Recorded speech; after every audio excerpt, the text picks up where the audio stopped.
Technically, I've already made an introduction video, but after 5 years, it could use an update in quality and content.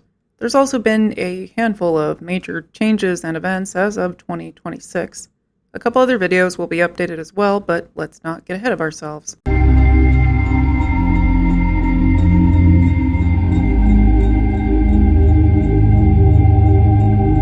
I'm an elder millennial and grew up with TV shows like Malcolm in the Middle, The Simpsons, My Name is Earl, and Roseanne.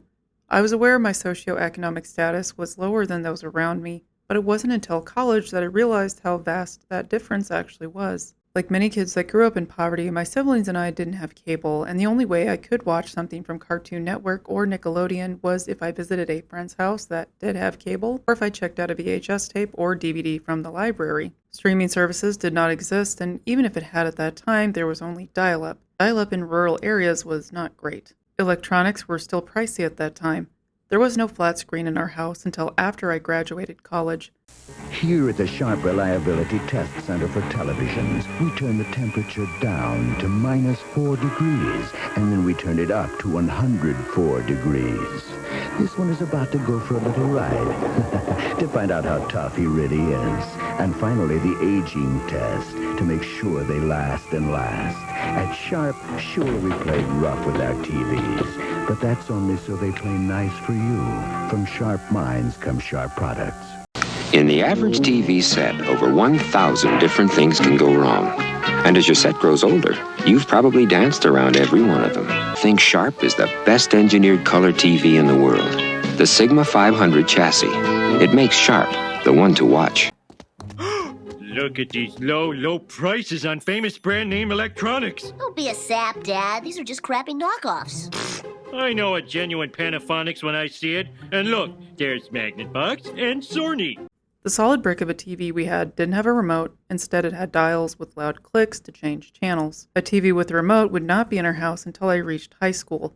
Satellite TV was too expensive for our area, so we were at the mercy of what the antenna could pick up. Picked up ABC, CBS, NBC, Fox, and PBS. If the weather cooperated, the WB or CW channel. Our media library, mostly on VHS tapes, grew from copying from media we checked out from the library or recording TV broadcasts. There's only one TV in the house, and Dad had the majority of control. As soon as he got home from work, the TV switched to what he wanted, usually sports. There's multiple reasons I have a disdain toward sports, but I can pinpoint one of the causes. Even if we were already watching something, it didn't matter. Part of that patriarchal control is due to being in an evangelical family in a church adjacent to Independent Fundamental Baptist. In an unrelated note, I am an atheist and have been for quite some time. I may make a video related to sports, but also I kind of just don't want to.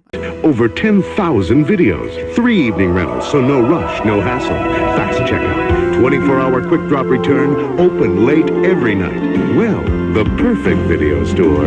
Welcome to Blockbuster Video. Is popping up all over the country. There's one near you. Blockbuster Video. Wow, what a difference. Getting a rental from Hastings or Blockbuster was a luxury, and we couldn't afford late fees. The nearest grocery store was a 30-minute drive, so if we wanted to rent movies, that meant driving further and using more gas. Money for gas was tight, so driving into town meant running multiple errands at one time or going to work. That's it, no frivolous stuff. Movie theaters were out of the question. There was a theater where you could watch a movie for $1 or $2. It usually showed films that had been released 6 months or earlier, and by that time it was likely on DVD, so it would be cheaper to go to the library for free. Unless someone else paid, it wasn't until I had my own job at 14 that I went to movies in the theater. As of 2026, there are no dollar theaters in my area. There is an independent theater that will on occasion show an old film for $5 to $10, but that's about it.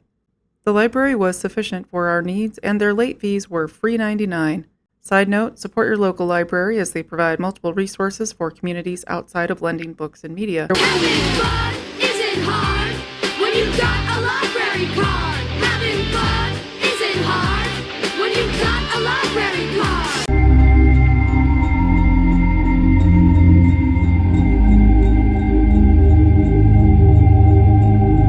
There was indeed a time, dear viewer, where Netflix was not a streaming service. 28 years ago, in 1998, Netflix appeared and offered the option to receive DVDs by mail, had no late fees, and came with return envelopes that already had postage. For a monthly fee, DVDs came straight to your house courtesy of the U.S. Postal Service. At first, you could only get 2 at a time, a max of 4 DVDs a month, but eventually they added more tiers, and as soon as they had unlimited movies a month, I signed up. For once, living out in the backwoods was no longer a barrier to be able to watch movies and TV. I could finally catch up on movies and TV shows I didn't get access to growing up. In college, my friends would meet up once or twice a week to watch the next DVD that arrived. It was cheap entertainment at a time when I was scraping by as a full-time student working 3 different part-time jobs. We went through the list of 100 films you should watch and didn't have to wait for PBS to show episodes of Doctor Who. In watching all this media, it became apparent that I would catch things others missed. In the 1990 movie Home Alone, I would say, "Damn, the way the pizza delivery guy gets treated is kind of whack." It would be met with confusion or, "I never noticed that. I never thought about that." Home Alone is still one of my favorite holiday movies, but it triggered that thought in the back of my head about the way characters from low socioeconomic backgrounds are depicted. It's also not uncommon for someone from a poorer household to work this type of job that delivers to wealthy neighborhoods. I find the trope of the poor kid being a bully or troubled youth problematic, especially since there is a higher probability of the poor kid being on the receiving end and not the perpetrator. A meta-analysis of socioeconomic disadvantage and peer bullying in 2024 found that children and adolescents from disadvantaged backgrounds, which includes both low income and low parental education attainment, quote, were more likely to be involved in peer bullying. Disadvantaged children and adolescents were more likely to be victims. In addition, quote, a cross-national study of 37 nations found that nations with greater income inequality reported high rates of bullying involvement after adjusting for the family's own socioeconomic status and national wealth. Thus, it is not just individual socioeconomic status that matters for bullying involvement, but also the local and broader context of socioeconomic disadvantage. You're the first person I've had over to the house since my dad went nuts.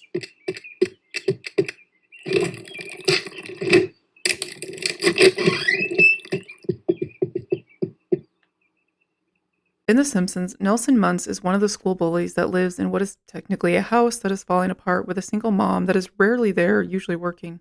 The bullies in my school and church weren't like Nelson. They were the kids from middle-class families or higher that didn't have to qualify for school lunches and wore Doc Martens, Abercrombie & Fitch, or American Eagle. I grew up in the 90s, graduated high school in 2004, and those were the brands at the mall that were the most popular in my area. I think we've also reached a point where we can stop pretending that bullying doesn't occur at church. Mean Girls was pretty close to what I experienced. Another issue at that time is that information about girls on the autism spectrum was damn near non-existent. I was navigating a world I didn't understand with few resources and no tutorial. The depiction of the poor in media has varying degrees of accuracy. Part of it is that poverty doesn't fit one stereotypical picture, and poverty in the inner city is going to look different than rural Alabama. Those difficulties are amplified for those in marginalized groups. What if the character is LGBTQ+ and poor? What if the family just finished immigrating from Guatemala? What if they are part of an indigenous group? What if their faith differs from that of the surrounding community? What if there's a disability, chronic condition? Poverty exacerbates existing problems. One of the reasons I was drawn to Malcolm in the Middle is that even when it's revealed that Malcolm has a high IQ, his family doesn't treat him any different. There's a lot stacked against the family, and just because he is smart doesn't mean he gets any easier of a life. I'm sorry, Malcolm. But you don't get the easy path. You don't get to just have fun and be rich and live the life of luxury. That's Dewey.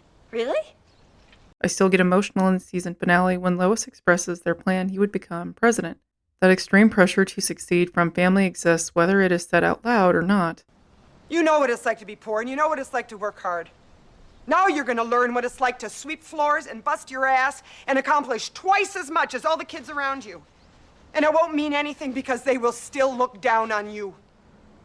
And you will want so much for them to like you, and they just won't. And it'll break your heart.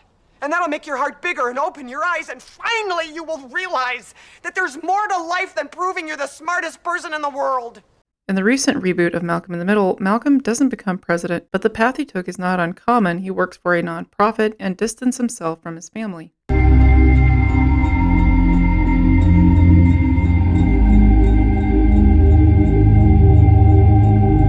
The series is to explore those depictions in media. This isn't an attempt to solve poverty, even though we have real-life examples of how we can decrease the number of people that are unhoused.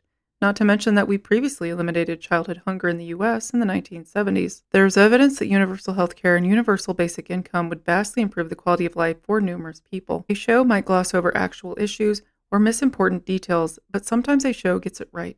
Kim Wexler in Better Call Saul is my favorite depiction of what it's like to exist in a professional setting surrounded by people who never experienced anything close to poverty. I've already discussed some topics such as transportation, access to produce, and dental care. As more topics are added, earlier videos will be refined and updated in the process. I have a better idea of how I want to discuss these topics, and my editing has improved, though there is still room to grow. It can be painfully obvious when writers have no clue about how certain situations work. In Shameless, when Fiona applies for a loan to buy an apartment building, the lender says she is a good credit risk despite having no credit history. This is laughably inaccurate.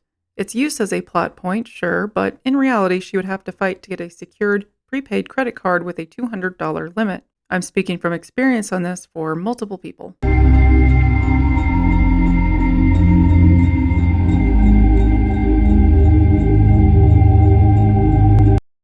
Kids, we're eating dinner tonight! Come on, Tiffany, Heather, Cody, Dylan, Dermot, Jordan, Taylor, Brittany, Wesley, Rumor, Scout, Cassidy, Zoe, Chloe, Max, Hunter, Kendall, Caitlin, Noah, Sasha, Morgan, Kira, Ian, Lauren, Hubert, Phil. There's inconsistency in how poverty is defined. Many assistance programs are affected by how the U.S. government defines poverty. SNAP and housing assistance programs are just that, assistance. People who call these entitlement programs don't have an understanding of how much corporations benefit from leeching off these services. The first time I made this video, I used the 2014 guide and information. Keeping in mind the current administration and what that entails, the 2025 federal poverty level as defined by the Department of Health and Human Services is $15,650 for one-person household.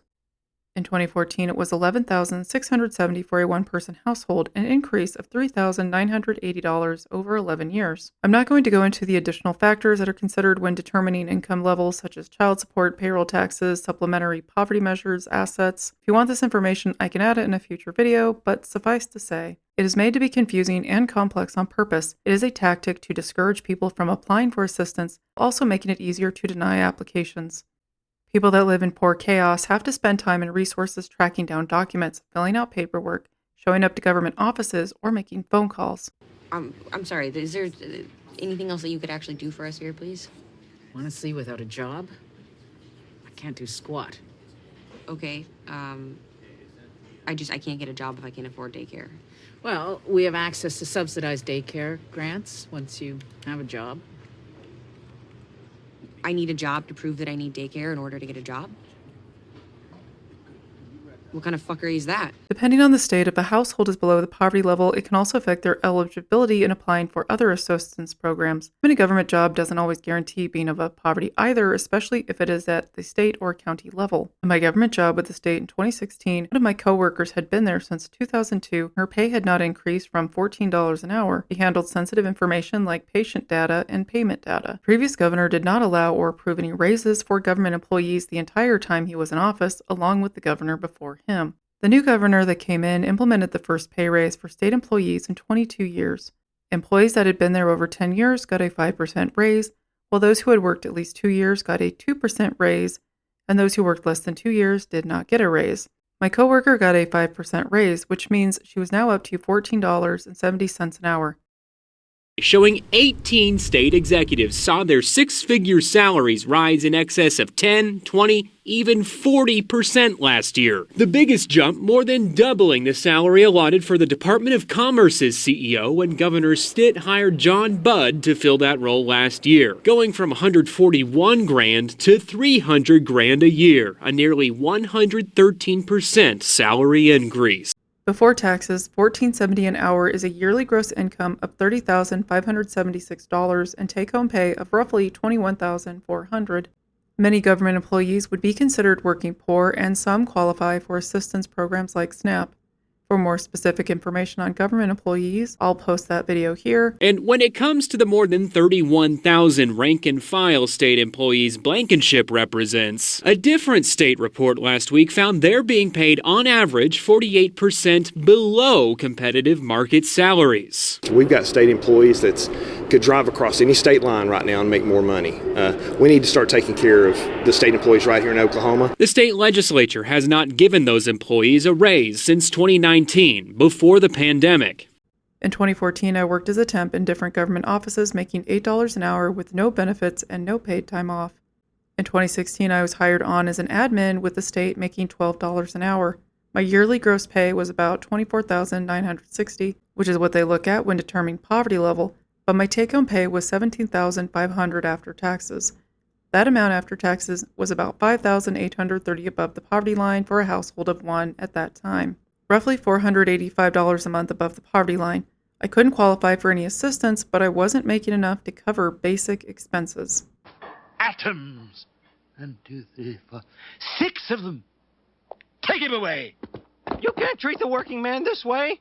One day we'll form a union and get the fair and equitable treatment we deserve. Then we'll go too far and get corrupt and shiftless.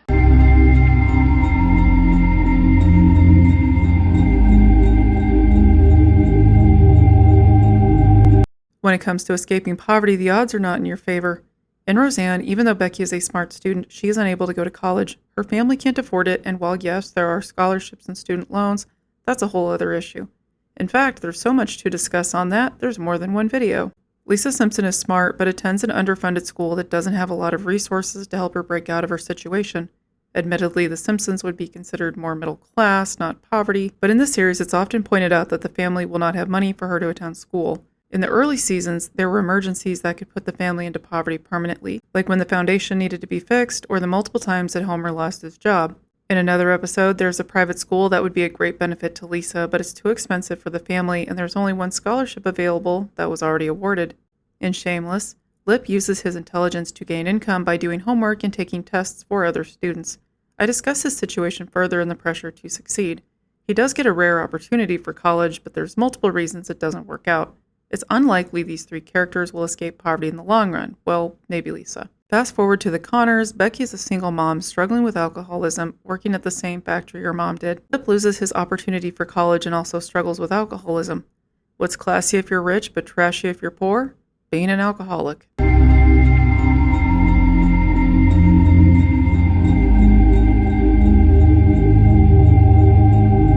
In the article, How to Escape the Poverty Trap for Good, it provides some definitions for different types of poverty I'll use throughout video essays. The first is situational poverty caused by sudden loss or crisis. This might be a job loss, death, severe injury, incarceration, natural disaster, global recession, medical condition, divorce, separation, or in the past few years, a pandemic. The question then becomes, how long will this last? In the linked study by UC Davis, if a family was not previously in poverty, there's a 75% chance that in 5 years they'll get back out. Why? The study didn't mention if they looked at whether or not the family might have had good credit prior to said event. Good credit means access to take out loans with lower interest rates from more credible sources, access to bank accounts, and more payment plan options. They might have connections to family or friends from similar or higher socioeconomic levels that can help out and provide resources. They might have a savings account or a 401k that could be cashed out. On the flip side, if a family managed to escape poverty, they have a 36% chance of returning to poverty within 4 years.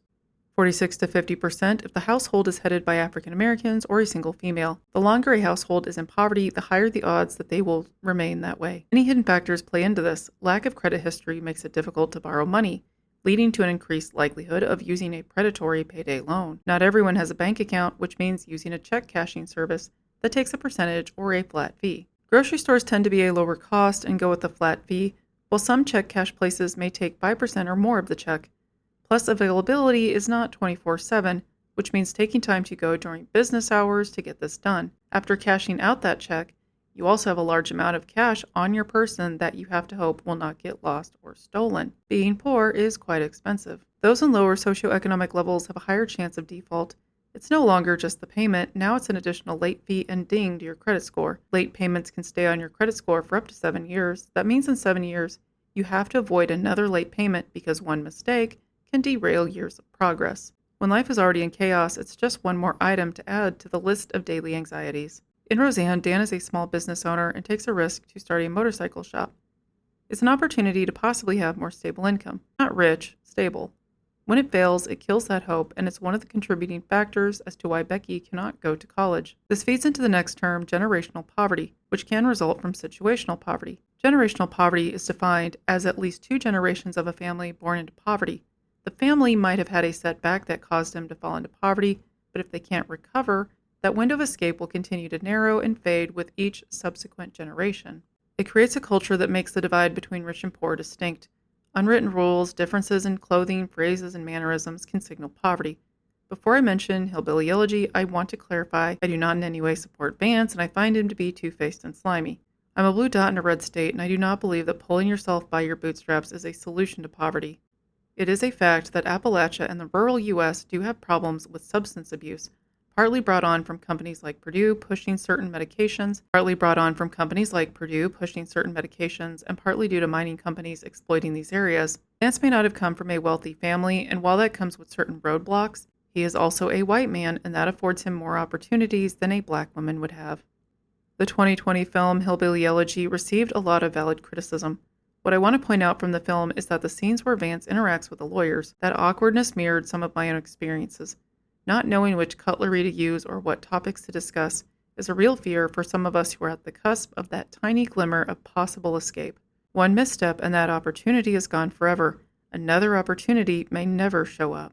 Even though I finally managed to get a job in my field and a stable income 14 years after graduating college, I still struggle with imposter syndrome, wondering if today is the day I get fired for saying one thing wrong or missing an email. The next term is absolute poverty, which is a lack of the basic necessities like home, food, and water. This is the stereotypical image of poverty that brings up images reminiscent of the Dust Bowl or Depression. It is poverty that is relative to the average standard of living in that society. In short, low income in the U.S. is different than low income in another country. Creating division among the working class is used in politics to justify not funding certain policies and assistance programs. Saying that poverty is worse in South Africa doesn't mean we shouldn't address poverty in the U.S. Having a fridge doesn't mean a household is not in poverty or that they aren't struggling. It downplays the situation for those in the U.S. who are indeed in poverty. There is still a sizable portion of those in the U.S. that don't have access to electricity or running water. If you can't pay the water bill that month because you paid the gas bill and subsequently go without running water that month, greatly affects your standard of living and is a lack of access to basic necessities. How is that not absolute poverty? There were times when I was attending school where I couldn't bathe at home multiple days in a row because we didn't have the money to fix the pipes. I would feel gross and smelly, which did not help the self-esteem and made sensory issues worse. I tried to cover it up with perfume. I would also try to wash my arms and hair in the bathroom sink at school.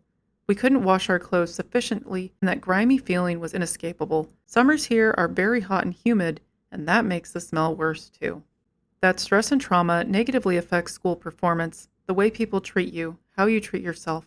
The only term from the article I won't be using is relative poverty, because it definitely downplays how difficult it is to be the working poor and struggle with these types of insecurities in everyday life. In essence, relative poverty is when you feel like you're in poverty or your standard of living goes down a little bit. The article does, however, make the distinction between urban poverty and rural poverty. Households struggling in a large city like Los Angeles or Atlanta will have similar but different issues than a family in rural Montana. Policies that work in Texas may not work in Massachusetts. It's part of why addressing the issues with poverty in the U.S. can be difficult.